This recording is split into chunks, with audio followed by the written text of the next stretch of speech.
Well, at least it was better than X-Men 3. What up, everybody? It's your boy D, and I got another review for you.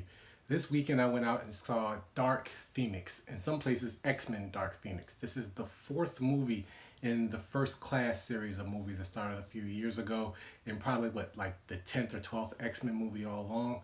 Little known fact, for me, I have seen every X-Men movie opening day since the first X-Men movie.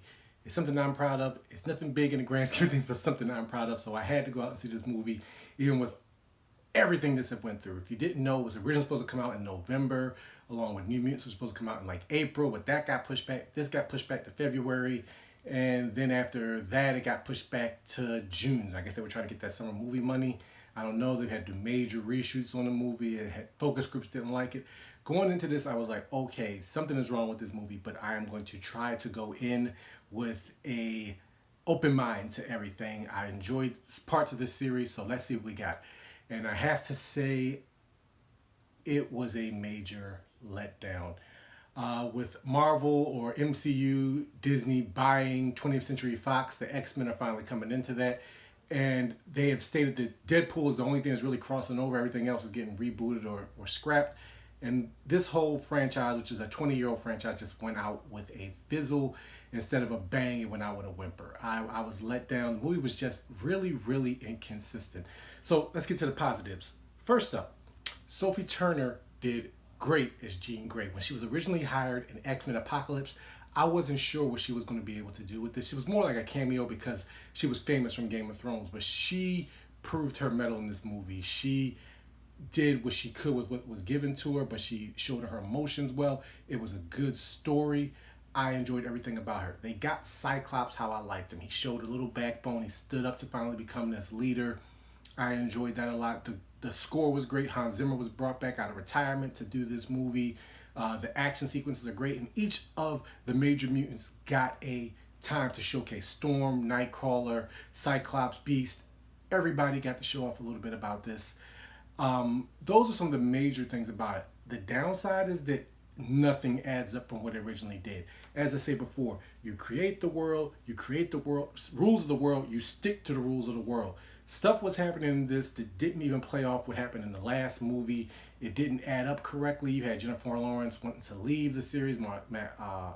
Matt Fassbender wanting to leave, the guy who played Magneto. They went to the Magneto well again. They went to the Mutants versus Mutants well again. It's the same tropes we've been seeing in every X-Men movie, and they had a chance to do something different, and they just dropped it. They should just focus on the Dark Phoenix saga, but instead they introduced Jessica Chastain's character, who turned down Ant-Man and another Marvel movie in the MCU, and she wound up doing this, and she wasn't even needed. The villains in this were almost rudimentary and just they weren't even characters. They were just props that were used in this, and they were never really a threat to it. They should have just kept it as the Dark Phoenix and the X-Men having to save her. They didn't need Magneto, they didn't need anything like that. If they wanted to just focus on it being about Jean Grey, they should have just made it a Jean Grey Dark Phoenix movie, which is what it was in the long run. Just didn't have the scope of the other X-Men movies.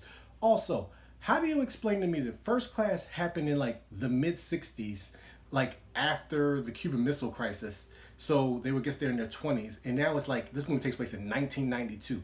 It's been 30 years, and McAvoy, Fassbender, and Jennifer Lawrence all look the exact same age. Even the guy playing Beast, Nicholas Hoult, look exactly the same age. That makes no sense. Like, show some progression. How is McAvoy now going to look like Patrick Stewart in 1999, which is when the original X-Men movie came out?